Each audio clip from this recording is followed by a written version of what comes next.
Assalamualaikum warahmatullahi wabarakatuh. Shalom. Om Swastiastu. Namo Buddhaya. Salam kebajikan. Halo semuanya. Halo semua. Perkenalkan, nama saya Haningrum Eka Putri Rahayu dengan NIM 11000120130600606 dan saya berasal dari Bekasi. Perkenalkan, nama saya Muhammad Irfan Zudi dengan NIM 11.00001-201-306-08. Nama saya Sofi Miftahuriska dengan NIM 11.120-130-610. Berasal dari Semarang. Perkenalkan, nama saya Sofi Najmi Latifah. NIM saya 1100120130609. Saya dari Semarang. Oke, perkenalkan nama saya Sadriaji Pangestu dengan NIM 11.0000120130611. Pada kesempatan kali ini, kami dari kelompok 6 akan menjelaskan tentang perjanjian berdasarkan pasal 1320 BW atau KUH Perdata. Sebelum menjelaskan tentang materinya lebih lanjut, mari kita tonton video yang berikut ini. Pada suatu hari, terdapat siswa kelas 10 SMA bernama Zudi dan Aji yang sedang bertemu di lingkungan sekolah. Woi, Zu. Woi, gimana kabar lu? Anjay, lama gak ketemu nih. BTW gue ada barang bagus nih. Lu mau kagak? Oi, Ji. Gue baik kabarnya. Apaan tuh? Barang apaan tuh? Penasaran juga gue. Nah, gitu dong. Bentar, gue ambilin. Nih, lihat. Apaan nih? Seriusan lu? Lu udah gila ya? Ini gimana cara makainya? Tenang bosku, ada gua. Tenang aja, nanti gua ajarin dah. Gampang.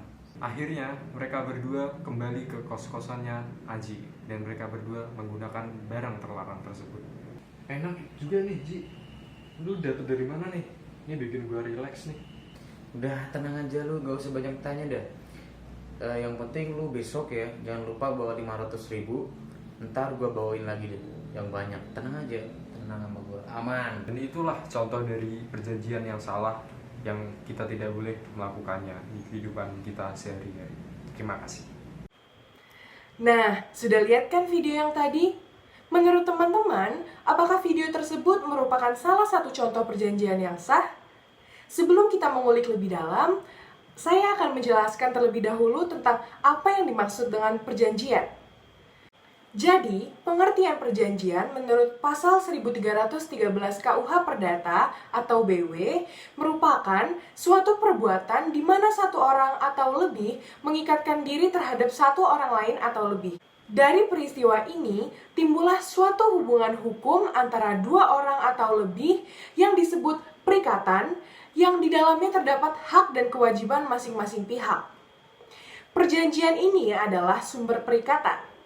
Berdasarkan pasal 1314 KUH Perdata, suatu persetujuan diadakan dengan cuma-cuma atau dengan memberatkan. Suatu persetujuan cuma-cuma adalah suatu persetujuan bahwa pihak yang satu akan memberikan suatu keuntungan kepada pihak yang lain tanpa menerima imbalan. Suatu persetujuan yang memberatkan adalah suatu persetujuan yang mewajibkan tiap pihak untuk memberikan sesuatu, melakukan sesuatu, atau tidak melakukan sesuatu. Berdasarkan pasal 1315 KUH Perdata, pada umumnya seseorang tidak dapat mengadakan pengikatan atau perjanjian selain untuk dirinya sendiri. Lalu, berdasarkan pasal 1316 KUH Perdata, seseorang boleh menanggung seorang pihak ketiga dan menjanjikan bahwa pihak ketiga tersebut akan berbuat sesuatu, tetapi hal tersebut tidak mengurangi tuntutan ganti rugi terhadap penanggung atau orang yang berjanji jika pihak ketiga tersebut tidak melakukan apa yang dijanjikan. Berdasarkan pasal 1317 KUH Perdata, dapat pula dilakukan perjanjian untuk kepentingan orang ketiga. Bila suatu perjanjian yang dibuat untuk diri sendiri atau suatu pemberian kepada orang lain mengandung syarat semacam itu, siapapun yang telah menentukan suatu syarat tidak boleh menariknya kembali.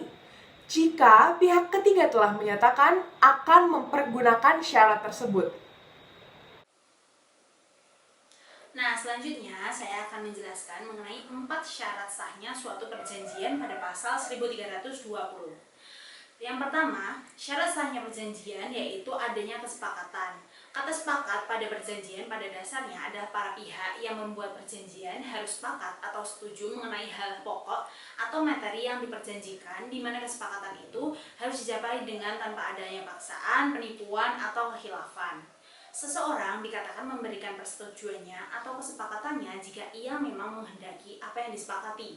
Misalnya, sepakat untuk melakukan jual beli tanah, kesepakatan mengenai harganya, pemilihan cara pembayarannya, dan penyelesaian sengketanya, dan sebagainya. Syarat sahnya perjanjian yang kedua adalah kecakapan untuk membuat suatu perikatan. Dari kata membuat atau mengadakan perikatan dan perjanjian dapat disimpulkan bahwa masing-masing pihak yang berkontrak harus ada unsur niat atau sengaja. Pada pasal 1329 KUH Perdata menyebutkan bahwa setiap orang adalah cakap. Kemudian pasal 1330 KUH Perdata memberikan pengecualian dengan penjelasan ada beberapa orang yang tidak cakap untuk membuat perjanjian, yaitu yang pertama, orang yang belum dewasa. Berdasarkan pasal 330 KUH Perdata, orang yang sudah dewasa yaitu orang yang sudah berumur genap 21 tahun. Di bawah usia 21 tahun masih berada di bawah kekuasaan orang tua atau wali. Yang kedua adalah orang yang di bawah pengampuan seperti cacat, gila, atau telah dinyatakan pailit oleh pengadilan. Orang yang demikian itu tidak menggunakan akal sehatnya dan oleh karenanya dapat merugikan dirinya sendiri. Selain itu, seseorang yang mengalami kepailitan menjadi tidak cakap untuk melakukan perikatan tertentu sejak pernyataan pailit diucapkan oleh pengadilan. Yang ketiga yaitu perempuan dalam suatu pernikahan. Namun, setelah dikeluarkannya surat edaran Mahkamah Agung nomor 3 tahun 1963, seorang istri sekarang sudah dianggap cakap untuk melakukan perbuatan hukum. Syarat sahnya perjanjian yang ketiga adalah mengenai suatu hal tertentu, yang artinya dalam membuat perjanjian, apa yang diperjanjikan harus jelas. Suatu perjanjian harus memiliki suatu objek atau pokok persoalan. Objek perjanjian di sini tidak hanya berupa benda, tetapi juga bisa berupa jasa. Dalam KUH Perdata menyebutkan bahwa barang atau benda yang dimaksud tidak harus disebutkan, asal nanti dapat diperhitungkan atau ditentukan. Misalnya, mengenai perjanjian jual beli rumah, ada objek yang diperjanjikan berupa rumah. Lalu selanjutnya, syarat sah perjanjian yang keempat berbunyi suatu sebab yang halal. Artinya adalah tidak boleh memperjanjikan sesuatu yang dilarang undang-undang atau yang bertentangan dengan hukum, nilai-nilai kesopanan, ataupun ketertiban umum. Contohnya, melakukan perjanjian jual beli barang haram narkotika, atau perjanjian perdagangan orang atau manusia. Perjanjian semacam ini dilarang dan tidak memenuhi syarat sah suatu perjanjian. Berikut merupakan contoh perjanjian yang sah. Dan contoh berikutnya adalah contoh dari perjanjian yang benar. Mari kita saksikan. Selamat siang Pak. Oh iya, selamat siang.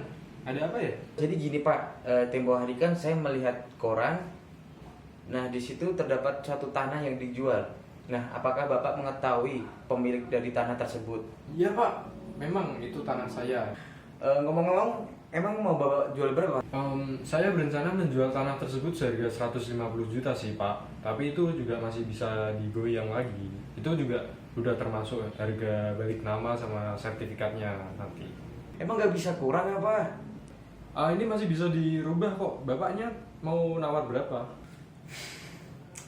Oke deh Pak, 50 juta. Gimana? Saya kalau mau 100 juta deh. Gimana Pak? Oke deh Pak.